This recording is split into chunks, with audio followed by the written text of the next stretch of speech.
नमस्कार। चलिए आज निकलते हैं एक सफर पर, हमारे अपने घर यानी सौर मंडल के एक टूर पर।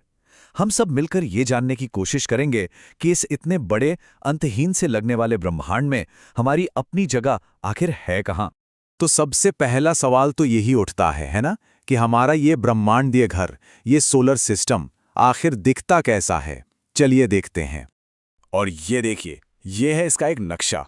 एकदम सेंटर में है हमारा अपना तारा सूरज, और उसके चारों ओर अपने अपने फिक्स्ड रास्तों पर चक्कर काटते हुए ये सारे ग्रह। यही वो पूरा स्ट्रक्चर है जो हमारी आज की यात्रा का कह सकते हैं कि रोड मैप बनने वाला है। तो हमारे इस सफर में 4 मेन स्टॉप्स होंगे। सबसे पहले हम सूरज को जानेंगे, फिर हम मिलेंगे अंदर के ग्रहों से, उसके बाद बाहर के ग्रहों से, और आखिर में हम पहुंचेंगे सौर मंडल के बिल्कुल बाहरी ठंडे किनारे पर। तो चलिए शुरू करते हैं। सफर की शुरुआत होगी हमारे सौर मंडल के बिल्कुल दिल से, यानी कि सूरज से। यही वो पावर हाउस है जो अपनी जबरदस्त ग्रेविटी से हर ग्रह को, हर चीज को अपनी जगह पर बांधे रखता है। और हां, पूरे सिस्टम को एनर्जी भी तो यहीं से मिलती है। अब जरा इसकी ताकत का अंदाजा लगाकर देखिए। सूरज की जो सतह है ना, उसका टेम्परेचर है करीब करीब 6000 डिग्री सेल्सियस। सोचिए, ये इतनी ज्यादा गर्मी है कि इसके सामने हमारी धरती का सबसे गर्म ज्वालामुखी का लावा भी ठंडा लगेगा। अच्छा, सूरज ही हमारे सौरमंडल में लाइट और एनर्जी का इकलौता सोर्स है।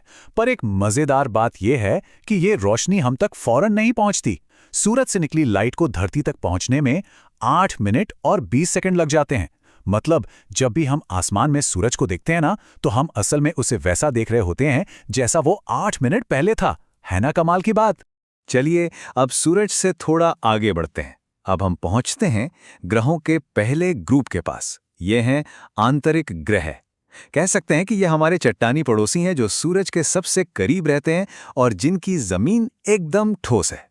तो इस ग्रुप में सबसे पहले आते हैं बुध और शुक्र, और दोनों ही अपनी अपनी एक्सट्रीम कंडीशंस के लिए जाने जाते हैं।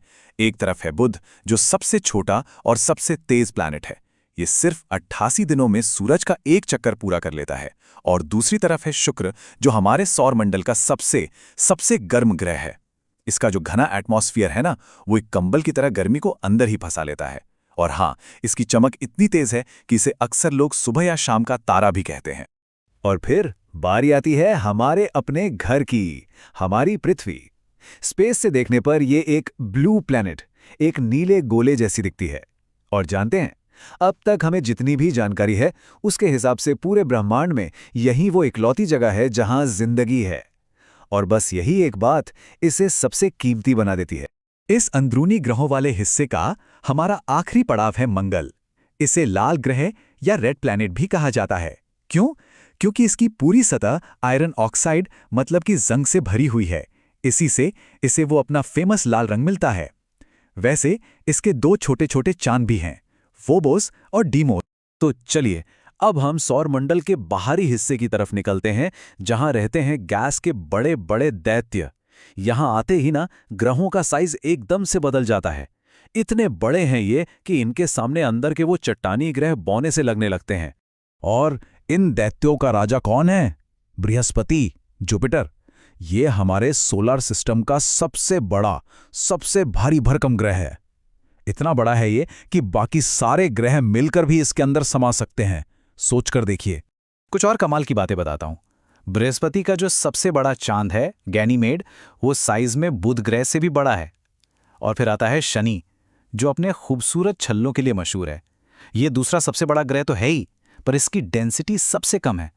मतलब ये इतना हल्का है कि मजाक में सही, अगर इसे रखने के लिए कोई बहुत ही बड़ा सा बाथटब हो तो ये पानी पर तैरने लगेगा। अब हमारे टूर के आखिर में आते हैं 2 बर्फीले दैत्य, यूरेनस और नेपच्यून, यानी अरुण और वरुण। यूरेनस, जिसे 1781 में खोजा गया था, अपने एटमॉस्फेयर में मीथेन गैस की वजह से थोड़ा हरा नीला सा दिखता है। और फिर है नेपच्यून, जो 1846 में मिला था। ये हमारे सौर मंडल का सबसे ठंडा और सूरज से सबसे दूर का ग्रह है। तो ठीक है, ग्रहों का हमारा टूर तो यहां पूरा हुआ, लेकिन रुकिए, हमारे सौर मंडल की कहानी अभी खत्म नहीं हुई है। चलिए अब इसके सबसे बर्फीले और अंधेरे बाहरी किनारों की तरफ चलते हैं। और यहां हमारी मुलाकात होती है प्लूटो से। अरे हाँ, वही प्लूटो जिसे दशकों तक हम सब ने स्कूल की किताबों में 9वें ग्रह के तौर पे पढ़ा था। तो फिर सवाल यह है कि अचानक ऐसा क्या हो गया? प्लूटो को अब एक ग्रह क्यों नहीं माना जाता? क्या वजह थी कि उससे ये दर्जा ले लिया गया? इसकी एक खास वजह है। देखिए, 2006 में इंटरनेशनल एस्ट्रोनॉमिकल यूनियन यानी IAU ने ग्रह होने की परिभाषा ही बदल दी। नई परिभाषा के हिसाब से एक ग्रह को अपनी ऑर्बिट यानी अपने रास्ते को बाकी चीजों से साफ रखना होता है। प्लूटो इस आखिरी शर्त को पूरा नहीं कर पाया क्योंकि उसके रास्ते में और भी बहुत सारे बर्फीले ऑब्जेक्ट्स घूमते हैं। बस इसीलिए उसे एक बौने ग्रह या ड्वार्फ प्लैनेट की नई कैटेगरी में डाल दिया गया। तो लीजिए, यह है हमारी पूरी यात्रा का एक क्विक रिकैप। सेंटर में हमारा सूरज, फिर उसके पास की चट्टानी दुनिया, उसके बाद दूर के गैस और बर्फीले जायंट्स, और आखिर में प्लूटो जैसे ड्वार्फ प्लैनेट्स। ये हमारे कॉस्मिक पड़ोस की एक पूरी तस्वीर है।